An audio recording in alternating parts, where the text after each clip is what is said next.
So this is listed for 35,000. This might be the best property I've seen so far.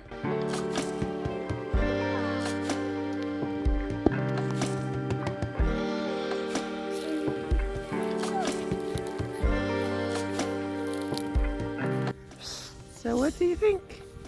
Yeah. Should we sacrifice being close to everywhere we need to be and just buy this one? Now, as I promised, I'm going to give you my best tips on looking for land in Portugal. We've already been doing this for over 6 months with Adam in many different places in Portugal. So one very important consideration, of course, probably the most important one, is budget.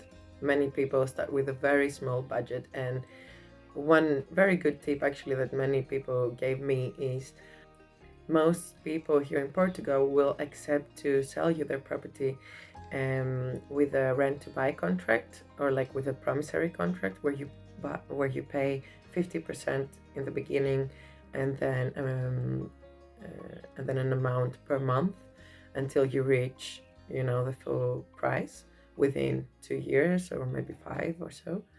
And this usually is possible.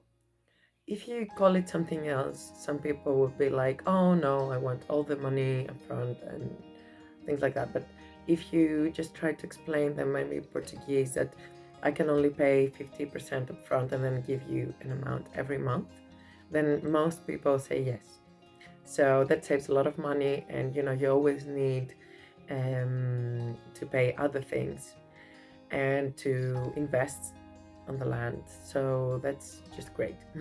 So next, the best way to look for property here in Portugal is from locals or people you know. You can get into a cafe and ask the owner or the person who works there if they know of any property in the area that's for sale. You can leave your contact and they can call you back when they've asked some other people maybe. And when you stay in the area for an amount of time, you can make some friends and you can ask them. And that's the best way to find property in Portugal, and it's going to be a lot cheaper, because what many Portuguese people do is they buy a property for cheap, like 10,000-15,000 euros, and then they will sell it to foreigners for 3 or 4 times the price, and that's how these people make money. So it's just so much better if you are the first, or I don't know, the second, but with a trustworthy person to find this property. Of course, the better the property, the more expensive it's going to be. So when a property is awkwardly cheap, then you have to ask yourself why. So of course, if there is water, especially running water, or a ruin that you can reconstruct, especially if it has if it's registered as a habitational ruin, if there is good access, all these things are gonna make the value of the property go up. And it really depends how much money you want to give, but sometimes you will find that cheaper properties will cost you more to fix or to clear, or to legalize the ruin and all that stuff. So something very important is what are your priorities in buying a property. So does it have to be secluded, or like near a town or a village? Do you want to do a lot of gardening? Then the soil is very important. For example, in my case, in Tomar, I also then figured out that the soil is mainly clay there, which is not bad, but it's more difficult to work with. Whereas here, if the soil is very easy to work with and it's really dark and very rich, and the best soil you could want for gardening. That's why many people choose this area here.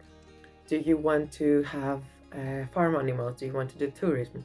For example, some places, in some places you're not allowed to have farm animals because it's right next to where people live. And that's something to be explored and confirmed, and you want to do that before you buy the property, of course. And if you want to do tourism, again, that's all very complex, and There is not one right answer, but um, maybe you have one habitational ruin and then you apply for a tourist project, and then you get the permission based on your project. You don't really have to have like two ruins where they're both registered as habitational ruins, things like that. Fire risk. You don't want to be very close to a eucalyptus forest or a pine forest, like monoculture. The best is mixed forests, or just to have a safe distance from, a whole lot of eucalyptus or pine trees. But you can also always plant, fireproof plants around your property, and that is proven to work. And even in the middle of pine or eucalyptus forest, you can save your house from a big fire this way. Another very important factor is size. I want to have a lot of different farm animals that require a lot of land, a lot of space. And if you don't have this space, then you just deplete the soil of the nutrients. It's not, workable anymore. You cannot plant anything after the animals have depleted the soil if they've stayed there for too long. So the best way is to do rotational grazing with the animals. So they just use one space first, then another space, and you just transfer them every now and then, like every couple of days. So that's my plan, and that's why I need a lot of land. But I'm just one person with a young child. So I'm thinking 1 to 2 hectares is the best for me. But anything bigger, you should also consider that you have to do a lot of land clearance, especially in the summer, to prevent fire. And that's something you are obliged to do from a legal aspect. So always think about that, the bigger the land, the more work. And even if you have animals, it's still a lot of work. Something else that's really important for me is good access. I have been to places where access is terrible and it's very costly to repair the road, and especially to put like asphalt. So I want to be selling my own products from the homestead. So access is really important because I want people to come to my property to buy this product. So if I have a bad access, chances are that not many people are gonna come to my place. And so depending on the area, Central Portugal in general is known to have bad access many times. So just be aware of that, especially when you first come here and you visit a lot of properties. If you don't have a 4x4, just keep that in mind. Ask beforehand, stop when you have to, and just reverse.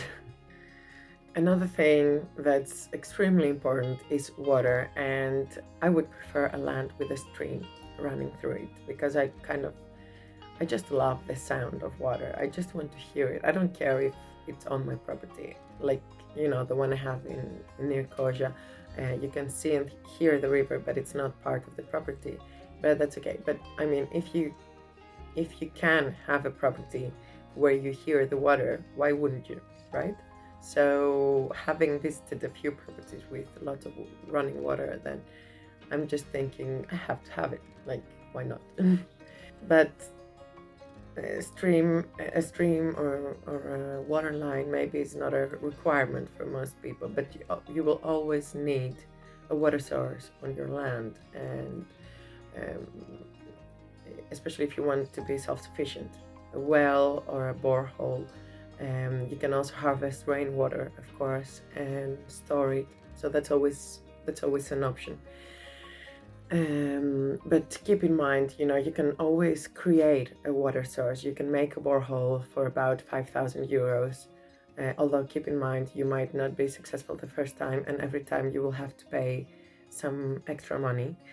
And also keep in mind that boreholes are not the most sustainable water source, and that sometimes it's also illegal to make a borehole because they kind of want to conserve the water. So sometimes they will just not allow you to do that.